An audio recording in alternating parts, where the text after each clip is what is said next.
When Canada and Mexico announced earlier this week that they'd signed on to a new trans-Pacific trade deal without the United States adding its signature, speculation immediately turned to what that deal might do to the Nafta talks underway in Montreal. But as Prime Minister Trudeau and U.S. President Trump made the rounds at the World Economic Forum in Davos, Switzerland, a somewhat surprising thing happened. A glimmer of Nafta optimism appeared. Joining us now for more in the nation's capital, Colin Robertson. He's Vice President and Fellow of the Canadian Global Affairs Institute and a member of the Nafta Advisory Council to the Deputy Minister of International Trade for Canada. And here in our studio, Mark Warner, Principal and U.S.-Canadian trade lawyer at Maw Law. And Mark, it's good to see you again in that chair. Sure. Colin Robertson, good to have you on the program. I want to start by just, well, let's play a little clip. Here's Prime Minister Trudeau at Davos earlier this week. Roll it. People are worried or increasingly have become convinced that trade deals benefit the few, not the many. Benefit a country's bottom line, benefit multinationals, but don't benefit ordinary workers. And there have been examples of that in the past. And the challenge that Canada, fundamentally as both a progressive and a trading nation, has faced is how do we put those two things together? But if we're going to push back against the anti-trade tendency in globalization that will leave us all worse off, we have to put the concerns and the well-being of our ordinary citizens at the center of what we are negotiating. Colin Robertson, to you first. Let's get a better understanding of this new Trans-Pacific partnership that Canada has signed along with 11 countries, not the United States, obviously. The deal is now called the Comprehensive and Progressive Agreement for Trans-Pacific Partnership. So let's start with that name. What is progressive about this new deal? Well, it includes chapters on the environment and labor, and it looks at the new economy. So the digital economy, the fact that we buy things on Amazon and others, that's a piece of that. And that's part of what the comprehensive and the progressive side. This is more than the classic trade agreement, which simply dealt with tariffs. That's how we did things from really till, including the North American Free Trade Agreement. And then after the Seattle round, I think in 1999, we began to realize we had to pay more attention to the effect this had on things like the environment, on labor standards. And do you agree it was right for Canada to sign this agreement? Absolutely. The fastest growing market in the world right now is the Pacific. And what this does is this sets standards that other countries will apply upon. I think the TPP 11, as it's now called now, with Japan the largest, Canada the second biggest economy, then Mexico, a group of others, we're going to see countries like Korea, like Indonesia, other Asian countries are going to now migrate to this. There was a competing trade group that the Chinese had led, but it was a much lower standard. The fact that this now has life and has taken wing, this is good news for Canada. And the fact that we're there at the present and that we had a major hand in the creation, the fact that, as you point out, Steve, it is the comprehensive and progressive, that's a Canadian addition. Mark, is it your view that it was right for Canada to sign this? Yeah, I think we should have signed it. I thought we should have signed it when the new government came into power in 2016, when Obama needed a country like Canada to sign it in order to ratify it and then have some power, maybe some ability to get it through Congress. Canada never even mentioned it. We went down to the White House, Mr. Trudeau sat at the White House lawn, never mentioned TPP once.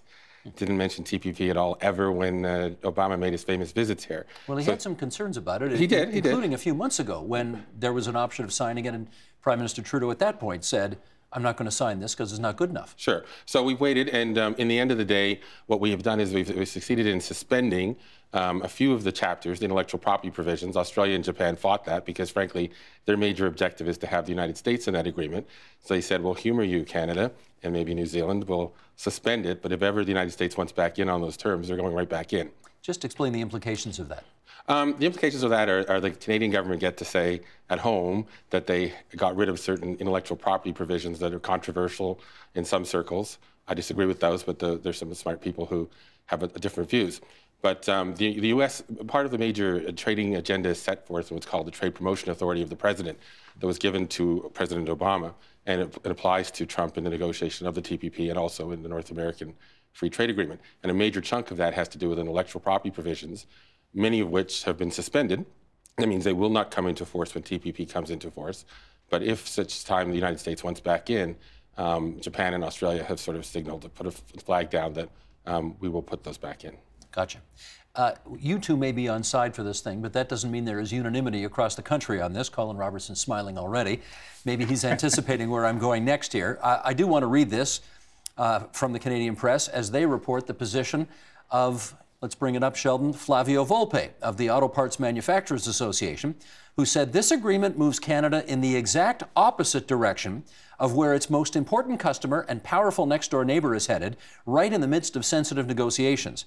He said the U.S. is pushing for a new Nafta that increases domestic content requirements and keeps Chinese parts out of North America, but the revamped TPP deal moves Canada and Mexico the opposite way, reducing local requirements and letting more product from non-TPP countries like China into the supply chain.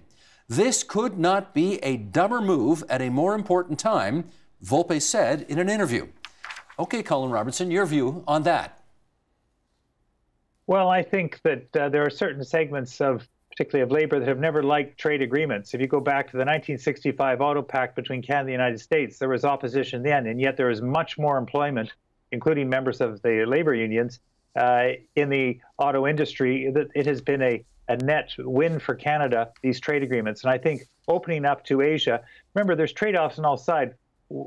So I don't think this is going to handicap the Canadian industry, because they're already dealing with challenges around robotics and artificial intelligence. But that, turn it around, that's also, I think, where Canada's increasingly strong. The fact that GM has cited their innovation center just south of Toronto, it's because they see what Canada provides on the innovation front is something they can't get other places in the world. So I think that's a pretty narrow view of this trade agreement.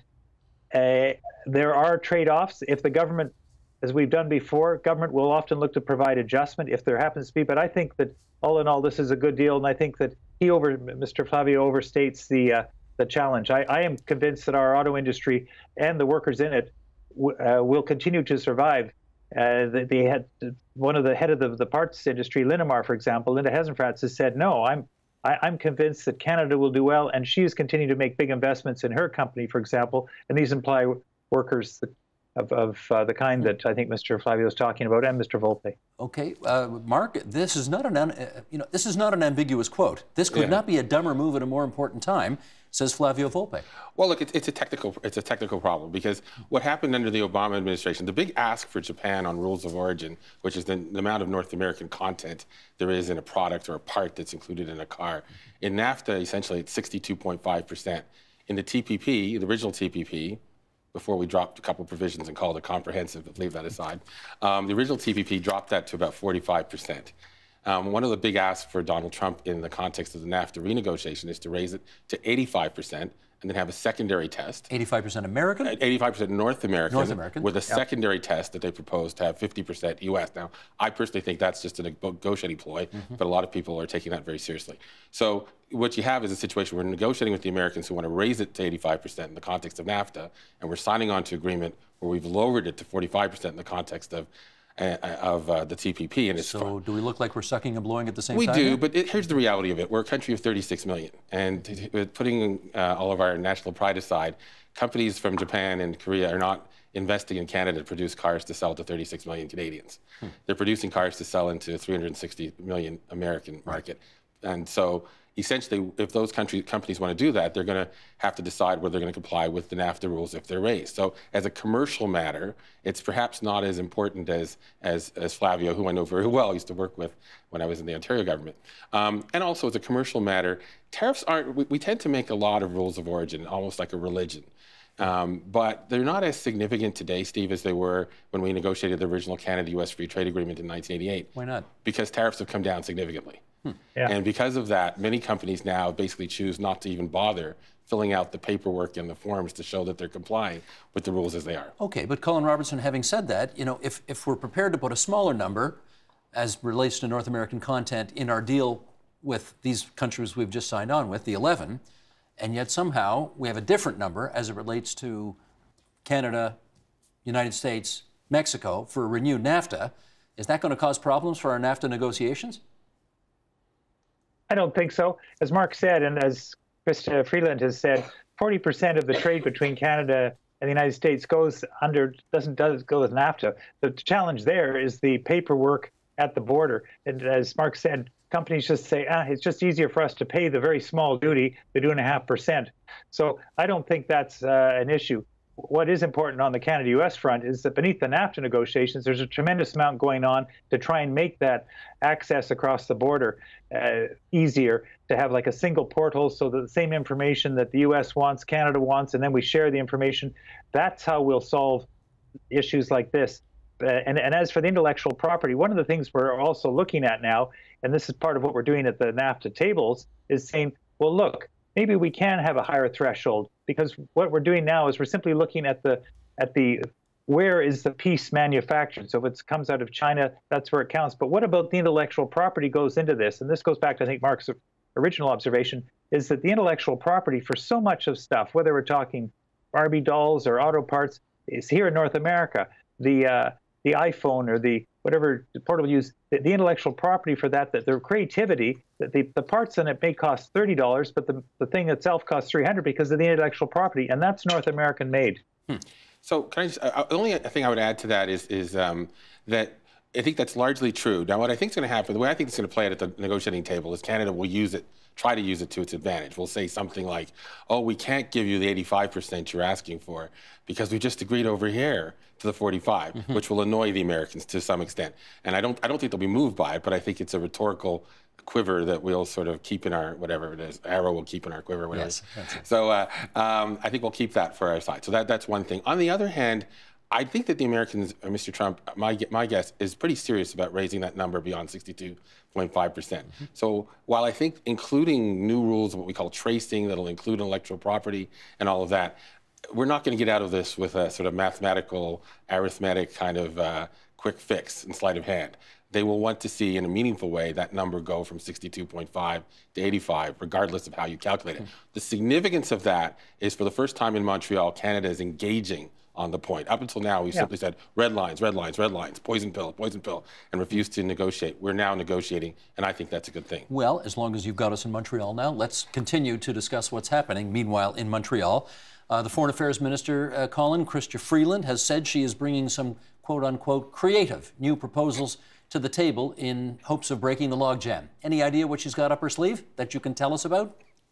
Well, as just we were discussing, the idea of taking, for example, on the rules of origin, let's include the intellectual property. Let's take a look at the rules, but we're working with industry. We're working with the unions that Mr. Volpe on the American side. Remember, the North American auto industry, the most traded commodity in North America is the auto. So that's really, and that's the heart of the rules of origin debate, which is one of the big issues. But the industry, the big three, the parts manufacturers, the unions are all on the same side. They say, do no harm. This thing is actually working. So that's part of what we're talking about. But we're also trying to reach that standard that Mr. Trump has talked about. And I think that by looking at the algorithms and by including different things, this is part of the creative side, rather than just a red line. We're saying, well, let's include all the value.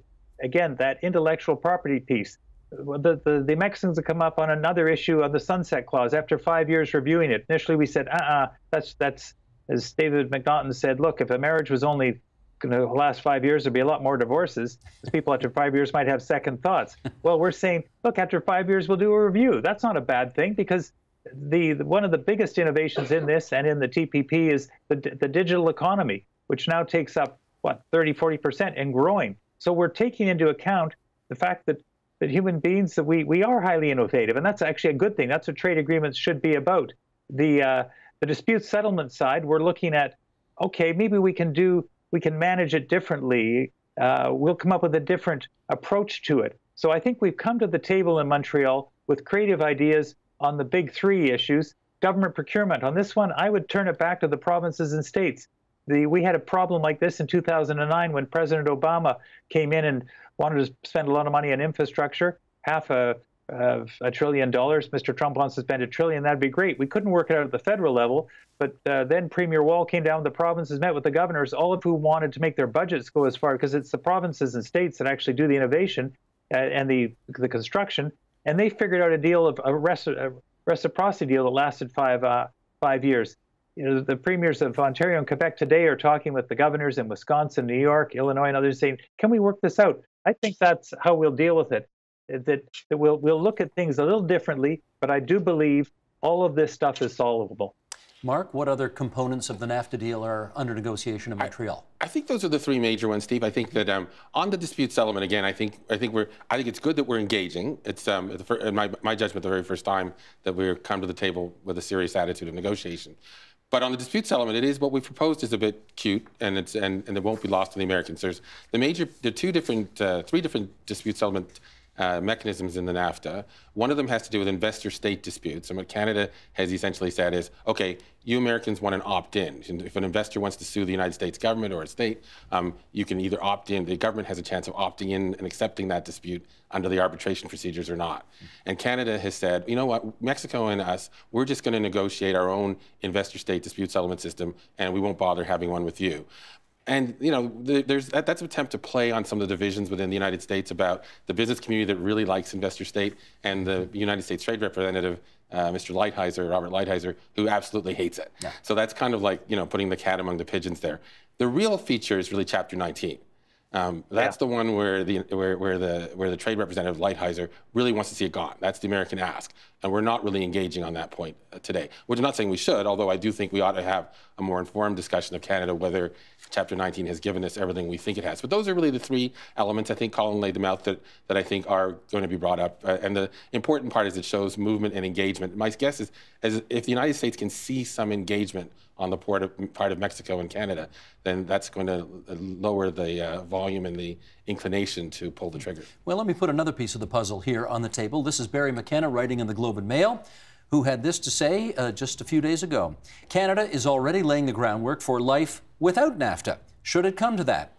Ottawa recently launched a sweeping trade case that accuses the United States of flagrantly violating World Trade Organization rules in its handling of almost 200 trade investigations going back decades.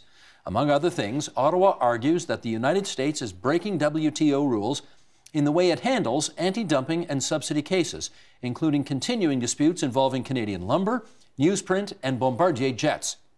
It's also a veiled warning that Ottawa intends to make the United States live by WTO rules, regardless of what happens to NAFTA. Okay, Colin, tell us how any of that is affecting these NAFTA talks in Montreal as well. Well, I think this is smart. This was some time in the making. We're basically saying that the U.S. trade remedy system needs to be looked at because it's not what we're saying. We don't think it's in compliance with the WTO obligations. Remember, the WTO is very much an American creation, like its predecessor, the GATT was.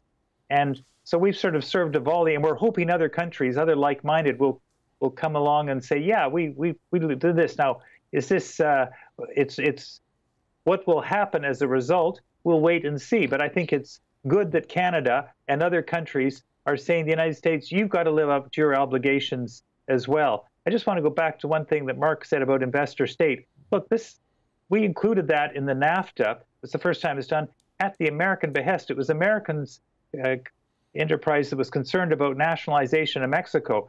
That's not going to happen. Mexico really has advanced forward. There's now more middle class in Mexico, 44 million, than there are Canadians. NAFTA has been a great success story in geopolitical terms, which is really the driving force behind George H.W. Bush's creation of it. So I think that when we let the Americans work it out. On a lot of these things, I think let the Americans, there's now an internal debate in the United States. If it's Canada versus the U.S., the only time we do really well is when we play on ice. So, but when it's Americans versus Americans, which is where this debate is today, then I think we're better off, which is why, to go back to something else you said at the outset, you even had this remarkable, one of the most remarkable statements I found out of Davos was the fact that President Trump said, well, maybe we will consider going into the TPP, because it was he who pulled out of it. And remember, the TPP took off because it was a President Obama initiative. The United States is not where it normally is, but it seems that Mr. Trump is slowly but surely sort of moving back to a different position, which is much more consistent with where American administrations since the Second World War have been. Can I just jump in on the WTO point? Now, we have a number of cases in the WTO. We have one on something called super calendared paper. We've already served notice that we have 2 on softwood lumber, and that we're going to bring one on Bombardier. So in addition to all of that, What happened the last couple of weeks was this, what I call omnibus complaint, that went to the heart of the trade remedy system in the United States. It really challenged everything. And when the government was confronted with that, they said, no, that really was softwood lumber we were getting at. No. And that's the problem with that approach, it seems to me, because there's a bilateral consensus, whether we like it or not, around the U.S. trade remedy system. So it kind of, bringing an action like that, which basically 8 pages of complaints around to go to the heart of the American trade remedy system and 20 pages listing every other country in the world, half of them incidents involving China. You'll note that in the president's speech this morning in Davos, he really not so subtly indicated that he has a problem with China, not for the first time. So I don't think this was a smart move. Interestingly enough, there was a product that he introduced, President Trump introduced a safeguard action on involving imports of solar cells into the United States. And it applies to Korea. The recommendation coming from the United States International Trade Commission was that Canada should be exempted from that. Canada was included in that. And we were included in that, I think, in part because of the nonsense we did with that omnibus challenge in the WTO. The problem with the Canadian government's approach, it seems to me, is we are a much smaller country. If you want to get into a fight with the United States, which is 10 times our size, they have bigger sticks to hit us with. Don't bring a knife to a gunfight? You don't bring a knife to a gunfight. I think that was really, every single thing that they mentioned in that complaint could have been wrapped up in the already 2 existing softwood lumber complaints without citing half a dozen or 20 pages of cases involving China. Gotcha. Unnecessary. Something tells me we could go on much longer, but sadly the clock has run out on us. But I do want to thank both of you very much for getting us up to speed on NAFTA and what are you calling it now? It's not TPP anymore, Colin. What are you calling it now? Comprehensive and progressive. That's a Canadian initiative. There we go. Very good. Mark Warner from Ma Law, Colin Robertson, VP and Fellow at the Canadian Global Affairs Institute. Thanks so much for joining us on TVO tonight. Thanks, Steve. Thanks, Mark. Thanks for having me. Thanks. The Agenda with Steve Paikin is brought to you by the Chartered Professional Accountants of Ontario, helping businesses stay on the right side of change with strategic thinking, insightful decisions, and business leadership. Are you on the right side of change? Ask an Ontario CPA.